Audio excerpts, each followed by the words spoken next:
We're going to start this off with a quick PSA because we just sat through a crying fucking baby during the movie. So first things first, PSA. Stop bringing movies to fucking theaters. Leave your kids at home. Get a sitter. It's rude to all the other moviegoers, and they will certainly hate you for it. I fucking hate that person. They're going to want you to hit some black ice on your way home. So be cool. Black ice. Yeah. Not black guys. Hey. Leave the kids at home. Get a sitter. Please respect your fellow moviegoers. It's not your living room. There are other people there whose money went into the price of their ticket, and it's just rude. It's rude to bring your kids with you if they're going to cry through the whole movie, especially an adult movie like this with explosions. Kids have no business seeing movies and like violence. Taking the kids' movies. Yeah. Or I'll hit you with a golf club. There's legitimately a kids' version of this movie, though.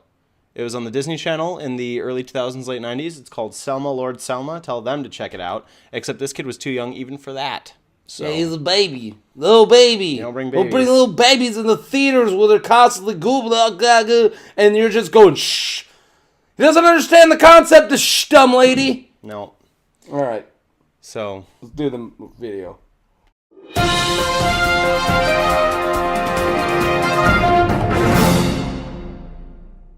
Hello, the internet! I liked how big my hand got there. Haha, perspective, bitches! Hello, the internet! Welcome to Unprofessional Movie Reviews. Mark, Billy, or as we like to call each other, Big Pimp and Little Bitch. Anyways, we're about to do the movie Selma! It has nothing to do with Selma Hayek. Nothing.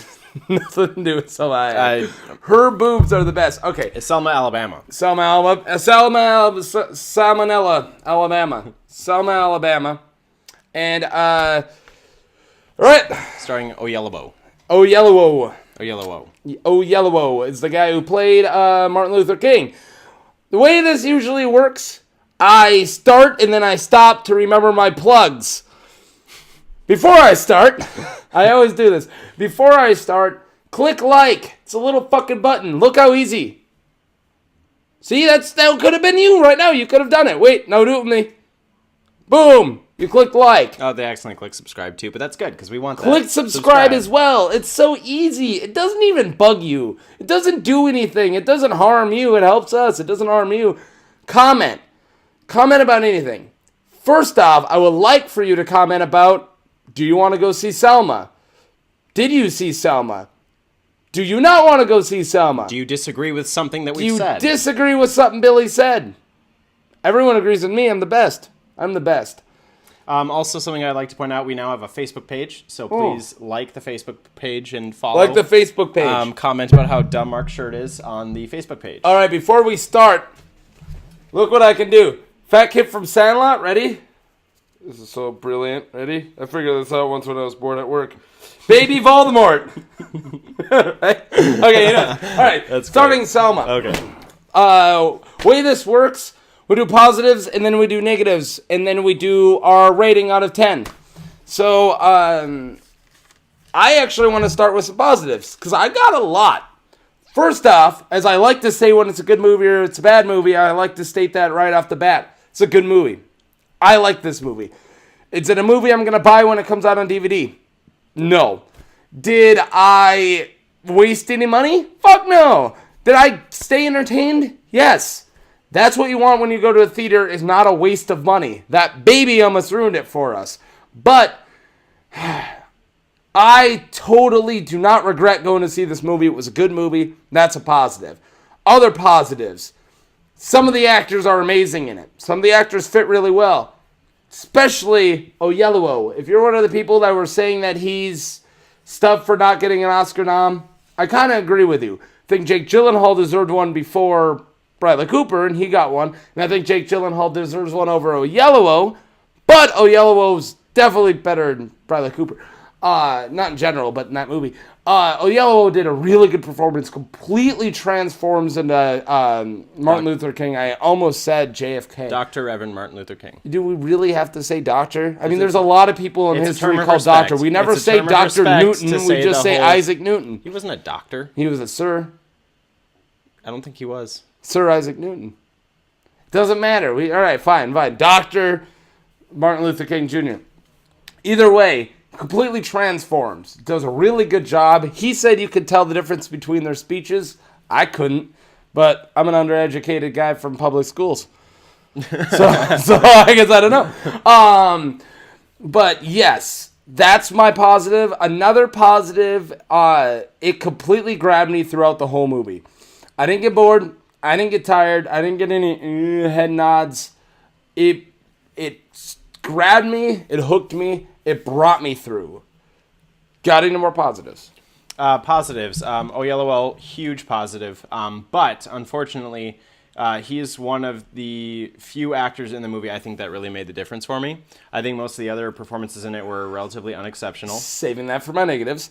I mean, well, yeah, but what I'm saying is he stuck out. He was fantastic, and that was my positive for him, and I'm agreeing with you on that point. Yay. Other positives, I really enjoyed the little historical Easter eggs that were involved. I especially liked the hammering again and again and again that Martin Luther King, Dr. Reverend Martin Luther King, was actually being watched by the Pentagon, like the whole time, by the FBI. Bringing up another positive. CIA?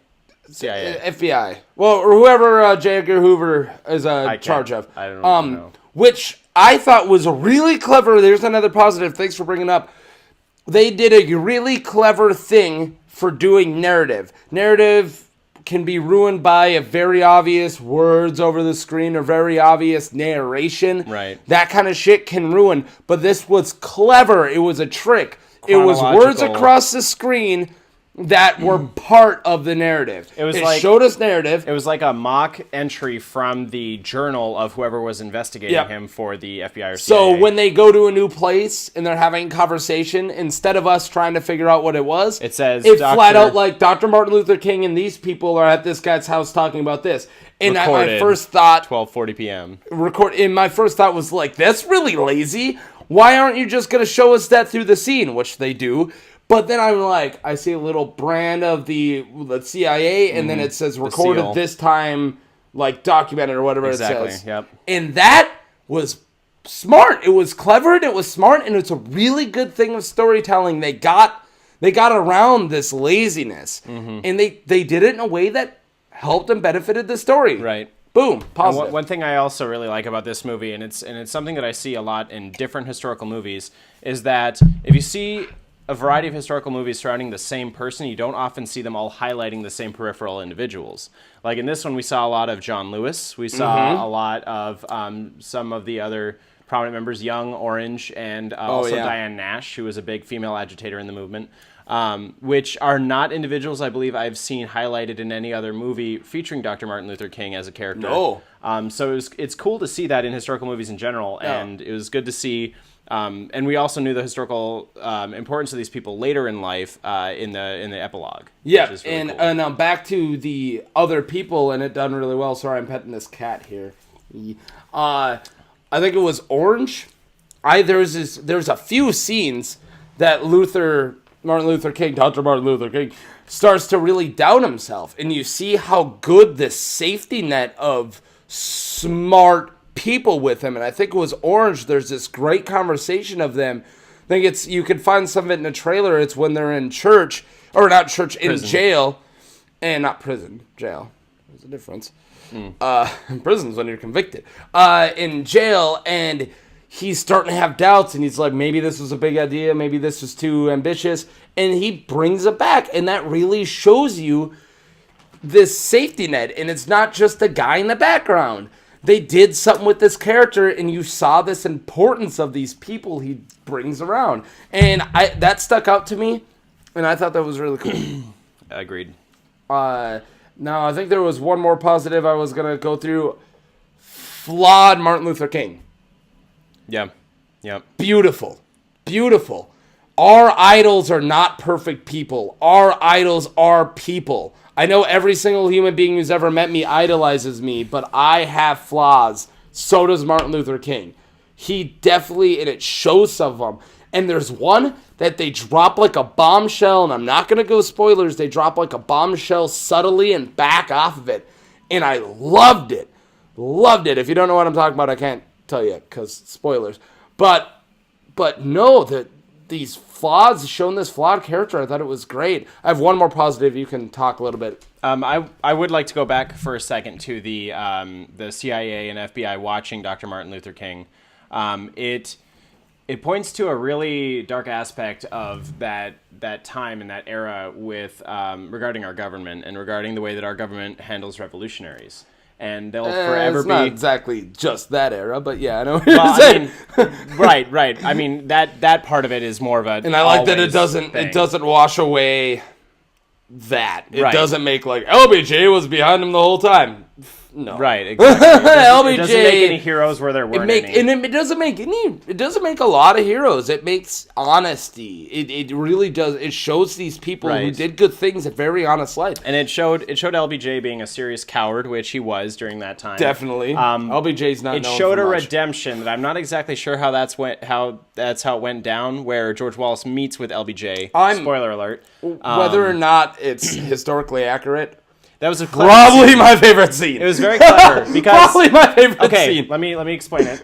So throughout the movie, you see periodic meetings between Dr. Reverend Martin Luther King and President Lyndon B. Johnson, and you see Martin Luther King telling him again and again, "You are going to be late on this. We cannot wait. We cannot stop. We cannot wait another year for you to fix Vietnam so that we can have this civil rights battle at home." Yeah, and then that kind of gets flipped on its head in the climactic scene when George Wallace is essentially refusing to do anything and telling the president that he has no power, that the president has to do everything so he doesn't look like a bad guy to his constituency. And then LBJ says exactly everything to him what Martin Luther King said to him. I thought that was brilliant. As a storyteller, that was a very classic That's not move. the only reason why I love that scene, but I don't want to go into spoiler territory, and I don't want to get inappropriate either. So, but yeah, now one more positive, and I keep forgetting it. Shit, did I say I had one more positive, or was that the you said you had another one, and then I wanted to go back to the the CIA handling. Fuck, I'm trying to remember my last positive. Nope, it's not coming to me. There was one more positive. More positive. You'll post it in the comments. Oh, I won't. Maybe. If somebody else posts the fuck comments, I will. I'm not going to be the first guy to post a comment in our video. I'm pathetic, but I'm not that pathetic. Okay, Bastards. Negatives. Do you want to start negatives, or should I? I got a few. Okay. I know what his are going to be, and I'm going to try to bring back. I know what he's going to say, and I agree with the ones he's going to say. Not that we go over these, because we really don't.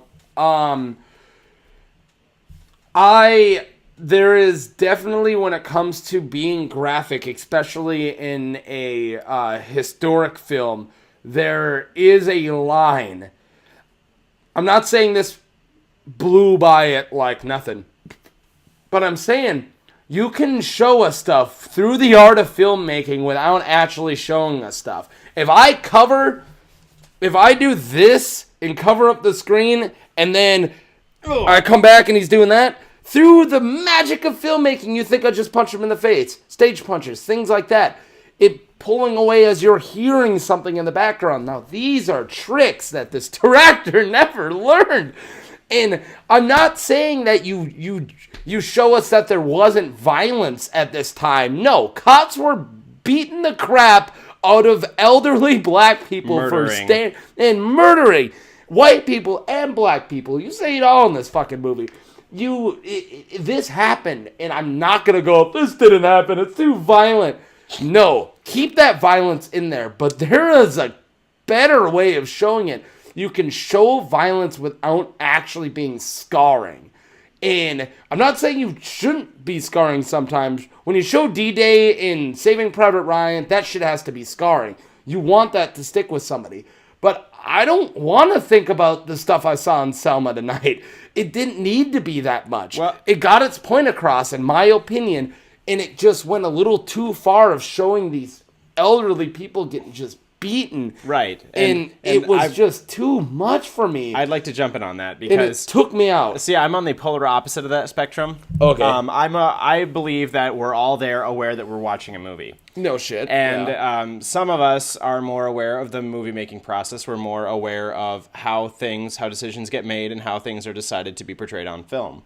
And the way that they decided to show violence in this movie is intended to make you feel horrified and scarred, and it's intended to make you think about how, like 40 years ago, you could have been any one of those people. And any of those people. Right, exactly. Literally any of those people. You could have been the perpetrators, you could have been the victim. Either one. Now, is that a positive or a negative? This is a negative. Shot us in the face with it. No, it's negative if you fell for it. It was literally about as subtle as a billy club to the face. But for me, what I felt it was the director or the cinematographer, editor, whoever was responsible for showing those images the way that they did, was saying, you should feel horrified right now. This is what happened, and you need to feel horrified right now. They might as well have said, violence happening. Yeah. Feel bad about it. Yes, on the screen. That's how it felt to me, and that took me out of it. It took me out of it, too. The cinematography in this movie, in general, and this is another one of my negatives that's bleeding in, the cinematography in this movie, in general, was very textbook and very boring. There wasn't a whole lot of really risky shots. The best shot in the entire movie is that slow pan over the Edmund, what's the name of the bridge? I don't know. It's the title of the bridge, and it's going through a crossbeam where you can see the marching crowd. That is the most risky and best shot. That was a really good shot. I'm not going to say it was the best shot. But what I'm going back with you, there was good cinematography. The reason why cinematography is not my positive is they used really beautiful shots to show me Oprah Winfrey getting beat in the face with a billy club. These slow motion blood teeth. These are really good shots. I wish they used them on something I want to see in slow motion. I know this is a very subjective negative, and I understand that. If you want to see that, and if it doesn't bug you as much, and you think that you need to see it, that stuff needs to be in your face because it was blatant back then. I'm not disagreeing with you. This is a very subjective negative. I was nitpicking to find that negative. That is fair. That's definitely fair. It's a very subjective. I didn't like that. You might not give a shit. Back to one quick positive. Best shot in the entire movie, Lyndon B. Johnson talking to Martin Luther King, slowly panning up with George Washington painting on the right in between them. They've beautiful shot. Actually, in almost every shot in the Oval Office, there was a president in the background. President in the background. John Quincy Those are Adams. Beautiful shots. Thomas Jefferson. Those are great. So I don't think the cinematography. I'm not gonna give the cinematography a negative. I'm not gonna give it a positive, but there's enough good shots, in my opinion, to overweigh the bad shots cinematography-wise to make it a neutral. If I could give the cinematography a separate score, this isn't a spoiler for what my score is going to be, but if I could give the cinematography a score on this movie, I'd give it a 3 out of 10. Oh, wow. Because you could see everything, but it was so boring.